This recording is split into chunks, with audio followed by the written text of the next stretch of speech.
अल्हम्दुलिल्लाहि वस्सलातु वस्सलामु अला रसूलिल्लाहिल करीम अम्मा बाद फ़अऊज़ु बिल्लाहि मिनश शैतानिर रजीम बिस्मिल्लाहिर रहमानिर रहीम। मोहतरम नाज़रीन कराम, मोहतरम भाइयों और बहनों, अस्सलामु अलैकुम रहमतुल्लाहि व बरकातुहू। अल्लाह पाक से दुआ है अल्लाह पाक आप तमाम भाइयों की और तमाम बहनों की परेशानियाँ दूर फरमाए और अल्लाह पाक आपको कामिल सेहत व तंदुरुस्ती अता फरमाए। नाज़रीन, आज हम एक नए टॉपिक के साथ, एक नई वीडियो के साथ हाज़िर खिदमत हैं। आज का जो हमारा टॉपिक है वो है सेब यानी एप्पल।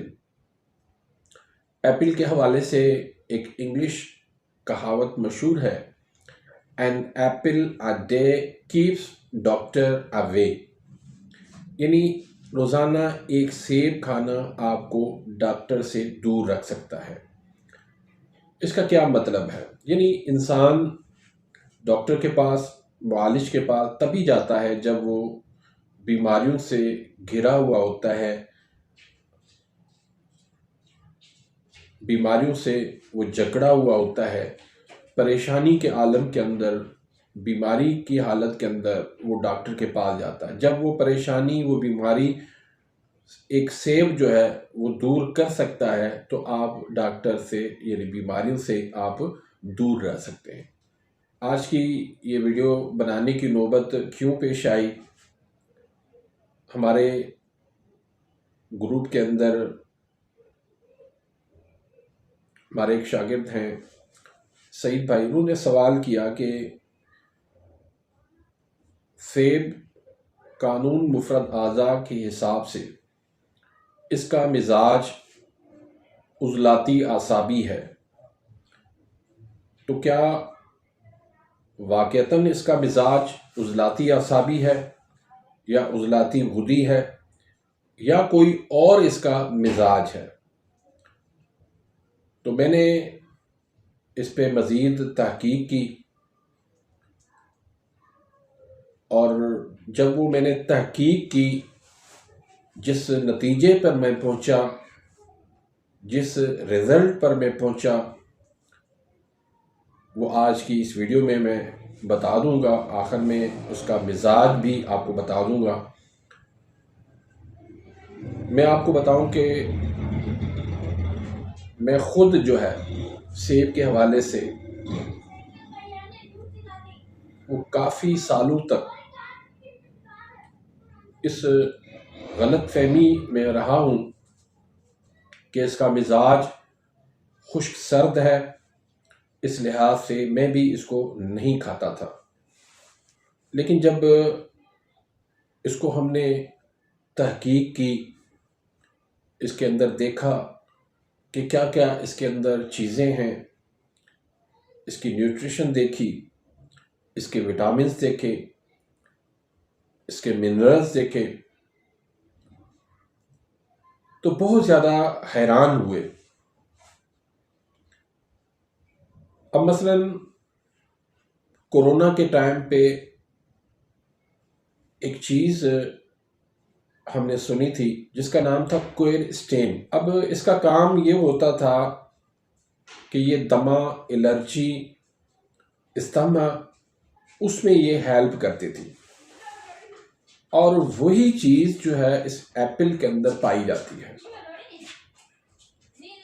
और इसी चीज़ की इंसान को ज़रूरत होती है और यही चीज़ जो है वो इस्थमा, दमा, एलर्जी, उसमें ये हेल्प करती है, उसमें ये मददगार होती है।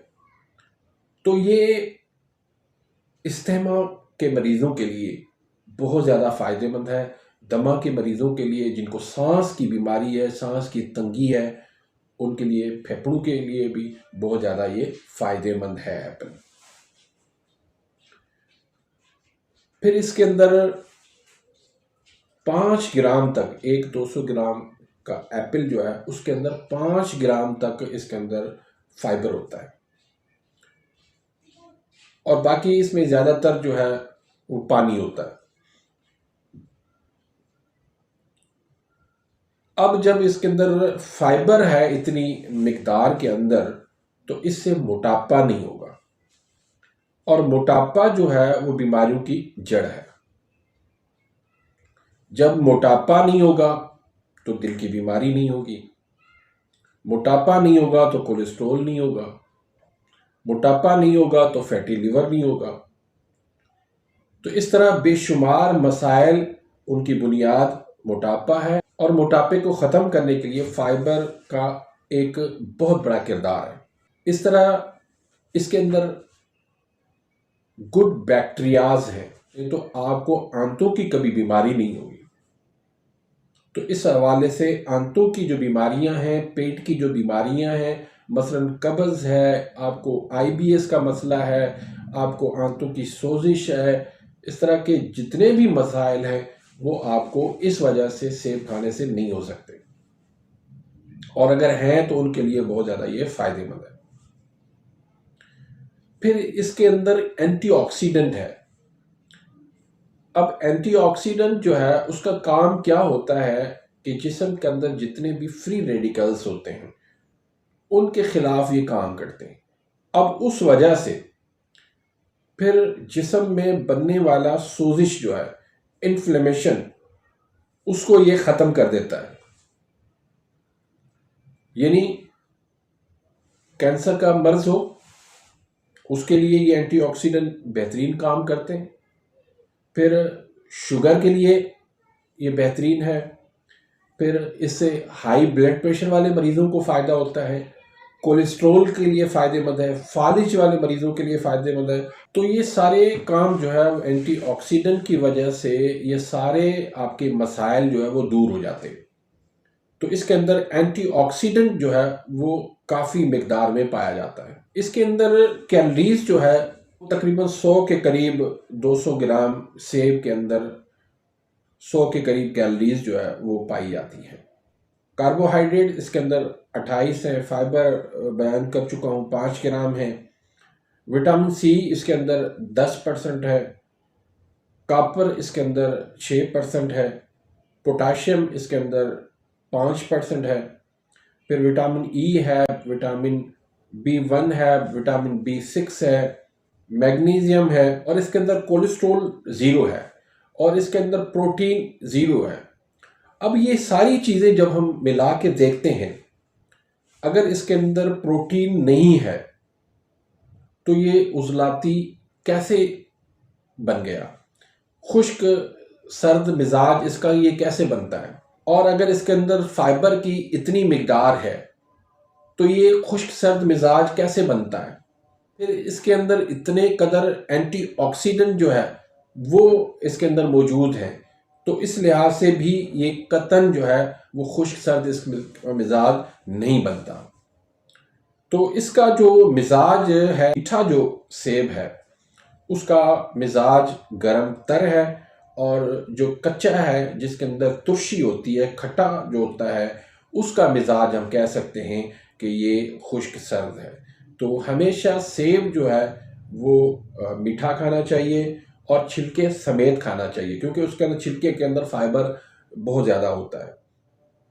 और कच्चा सेब जो है वो नहीं खाना चाहिए खुश्क सर्द, उससे आपका गला भी जो है वो ख़राब हो सकता है। तो आखिरी बात ये करूँगा कि ये सेब जो है हमारे इम्यून सिस्टम को भी मजबूत करता है, और मर्दाना कमज़ोरी के अंदर भी, कुव्वत बाह के अंदर भी ये बहुत ज़्यादा फ़ायदेमंद है। तो एक सेब जो है वो आप रोज़ाना खाएं, कोशिश करें इसको निहार मुँह लाजमी खाया करें। तो इससे आपकी सेहत जो है वो हमेशा बनी रहेगी, हमेशा आप जवान रहेंगे, कभी इंशाल्लाह आपके ऊपर बुढ़ापे के आसार नहीं बनेंगे। मैं भी सेब खाना शुरू करता हूँ, आप भी सेब खाना शुरू कर दें। ये ना समझें कि इसका मिजाज खुश्क सर्द है, उजलाती है, तो उजलाती लोगों के लिए ये फ़ायदेमंद नहीं है, बल्कि ये मिजाज जो है इसका गर्म तर है। तो इसलिए हर मिजाज वाला इसको खा सकता है। उम्मीद करता हूँ कि आज की इस वीडियो से आप मुस्तफ़ीद हुए होंगे। अगर आप मेरे इस चैनल पे नए आए हैं या अभी तक आपने मेरे इस चैनल को सब्सक्राइब नहीं किया तो सब्सक्राइब कर दीजिए ताकि मेरी हर आने वाली लेटेस्ट वीडियो का नोटिफिकेशन आप तक पहुंच पाए और आप मेरी वीडियोस से मुस्तफ़ीद होते रहें। वीडियो पसंद आती है तो इसको लाइक करें, आगे अपने दोस्तों के साथ शेयर करें ताकि किसी का भी इस वीडियो से भला हो जाए, आपके लिए भी सदका जारिया बन जाए, मेरे लिए भी सदका जारिया बन जाए। अपनी दुआओं में याद रखिएगा। मिलते हैं इंशाल्लाह नेक्स्ट वीडियो में, तब तक के लिए इजाज़त। अल्लाह हाफ़िज़।